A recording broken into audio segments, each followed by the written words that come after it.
Il y a des révélations qui ébranlent les fondations, et aujourd'hui, nous allons en parler. Une histoire choquante en coulisses, confirmée par une source sans méfiance, révèle comment le cardinal Sarah et le pape Benoît XVI sont intervenus pour arrêter une tournure sensationnelle des événements souhaités par François. Certains disent qu'à ce moment-là, ils ont littéralement sauvé l'Église. Voulez-vous savoir ce qui s'est réellement passé? Restez jusqu'au bout. Ce que vous découvrirez pourrait changer votre façon de voir tout ce qui se passe. Il y a des moments dans l'histoire de l'Église où la vérité, aussi inconfortable soit-elle, apparaît au grand jour même à travers des voies insoupçonnées. C'est le cas du cardinal Walter Casper, symbole du progressisme ecclésiastique et membre dirigeant de la soi-disant « mafia de Saint-Gall », ce groupe informel de prélats hétérodoxes qui, pendant des années, sont présumés s'être opposés à l'élection de Ratzinger et avoir soutenu l'accession de Jorge Mario Bergoglio au trône papal. Pourtant, Casper lui-même, dans une interview accordée au magazine allemand Cicero, a admis que François voulait vraiment changer quelque chose concernant le célibat des prêtres. Et il ne s'est pas contenté de dire cela. Il a également confirmé que le pape émérite Benoît XVI et le cardinal Robert Sarah sont intervenus avec succès pour bloquer ce développement. Ce que Casper sous-entend, mais dont tous ceux qui connaissent le contexte ecclésiastique sont bien conscients, c'est qu'il ne s'agissait pas d'un simple échange théologique entre différentes positions. Il s'agissait d'une véritable tentative de réforme structurelle, menée sous couvert de motivation pastorale et liée au contexte du synode sur l'Amazonie. À cette époque, la proposition d'ouvrir les hommes mariés au sacerdoce était présentée comme une réponse aux besoins locaux, comme une exception justifiée par l'urgence vocationnelle. Mais quiconque connaît l'histoire récente de l'Église sait bien que lorsqu'une exception est introduite, le temps la transforme en norme. C'est à ce moment très délicat qu'une voix claire, décisive et étonnamment publique s'est élevée.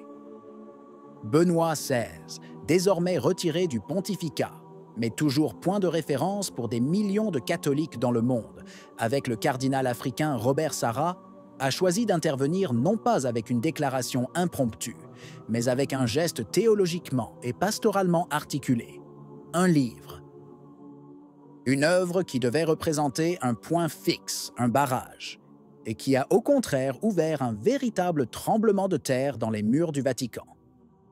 Le livre, publié en janvier 2020, portait un titre éloquent, « Du plus profond de nos cœurs ». Un titre qui n'était pas un simple gadget éditorial, mais une déclaration d'intention. Derrière ces pages se trouvait une position claire et publique en faveur du célibat sacerdotal, présentée non pas comme un détail réglementaire, mais comme une réalité essentielle et non négociable du sacerdoce catholique. L'ouvrage, signé par Sarah et Benoît XVI, était une réponse directe au climat post-synodal, dans lequel existait une tension croissante entre l'innovation et la fidélité à la tradition. Le fait que le signataire soit également un pape émérite n'est pas passé inaperçu. Pour beaucoup, il s'agissait d'un geste inédit, une intervention papale, hors du temps, presque une correction silencieuse mais puissante à la ligne du pontificat actuel. De nombreux membres de la Curie ont considéré cela comme un scandale institutionnel. Mais d'autres, surtout parmi les fidèles et le clergé les plus attachés à la tradition, ont vu dans ce livre un acte de courage et une œuvre providentielle. Non seulement parce qu'il défendait le célibat, mais parce qu'il le faisait au moment même où il allait être relativisé. Le contenu du livre ne laissait aucune place à l'ambiguïté. Benoît XVI a clairement écrit que la renonciation au mariage est un signe nécessaire pour quiconque désire se donner totalement au Christ dans le ministère sacerdotal. Il ne s'agissait pas d'une vision personnelle ou nostalgique, mais d'un fondement théologique lié à la vie même de Jésus, le grand prêtre éternel. En outre, Benoît XVI a rappelé un fait souvent ignoré ou volontairement occulté. Dans les premiers siècles de l'Église, même les hommes mariés qui recevaient l'ordination étaient tenus de vivre dans la continence, c'est-à-dire de renoncer à la vie conjugale. La tradition du célibat n'est donc pas une règle médiévale à actualiser, mais une ligne rouge qui traverse l'histoire apostolique de l'Église. Le message du livre était fort.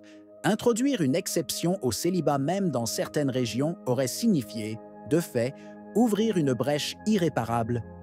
Il n'est pas difficile d'imaginer ce qui se serait passé ensuite. Le schéma est toujours le même. Il commence par une dispense liée à une situation spécifique et se termine, en quelques années, par un changement global de pratique. L'histoire récente de l'Église offre plusieurs exemples de ce phénomène, et Benedetto et Sarah l'ont parfaitement compris. Le livre a été reçu comme une bombe, et pas seulement pour le contenu. Ce qui a finalement fait exploser la tension a été la réaction immédiate d'une certaine partie de la presse vaticane et de certains cercles de la curie, qui ont immédiatement tenté de délégitimer l'intervention. On a insinué que Benoît XVI n'était pas vraiment impliqué, qu'il avait été manipulé par Sarah, presque comme si le pape émérite n'était plus capable de comprendre ou d'évaluer ce qu'il signait. Une accusation diffamatoire, lancée dans le but clair de discréditer toute la structure du livre et de sauver son destinataire implicite, le pape François. Mais le cardinal Sarah n'est pas resté silencieux. Il publia immédiatement les lettres manuscrites de Benoît XVI, dans lesquelles le pape émérite non seulement approuvait le contenu, mais exprimait sa gratitude pour la collaboration et donnait son plein consentement à la publication. Un démenti sensationnel qui a balayé toute tentative de manipulation médiatique. L'éditeur lui-même a confirmé officiellement que Benoît XVI avait lu et approuvé à la fois le prologue et la conclusion de l'ouvrage. Eh bien, tout cela était vrai, et c'était effrayant, parce qu'il a démasqué un plan qui s'est déroulé avec une apparente discrétion, mais qui visait à redéfinir le visage du sacerdoce catholique au nom de l'efficacité pastorale. À ce stade, toute tentative de nier les preuves est devenue vaine. Le livre n'avait pas seulement vu le jour, il avait atteint sa cible. La réponse est arrivée, indirecte mais très claire. La proposition de rendre le célibat facultatif a été bloquée. Le document final du synode sur l'Amazonie n'a jamais trouvé de véritable suite. Les espoirs de ceux qui espéraient une ouverture définitive ont été rapidement déçus. Le pape, sans désavouer ouvertement la ligne synodale, a choisi de ne pas l'inclure dans les documents magistériels. Concrètement, tout était gelé. Traduit en langage ecclésiastique, la réforme ne passera pas. Aucune déclaration officielle n'a été faite, attribuant la responsabilité de cet arrêt à Benoît XVI et Sarah. Mais il était désormais clair pour tout le monde, et en particulier pour les ennemis du célibat, que leur prise de position publique avait changé le cours des événements. L'argument n'était pas seulement doctrinal. C'était stratégique. Autoriser une exception régionale aurait ouvert une échappatoire qui était destinée à s'élargir. Et comme ce fut le cas pour la communion dans la main, introduite comme dérogation, puis devenue la norme, ici aussi, ce qui était en jeu était la transformation silencieuse et progressive de l'identité sacerdotale. Ce n'était pas une victoire médiatique, c'était une victoire ecclésiale, et surtout une défaite pour ceux qui voulaient contourner la tradition en la présentant comme un fardeau du passé, plutôt que comme un pilier irremplaçable de la foi catholique. Qu'en penses-tu?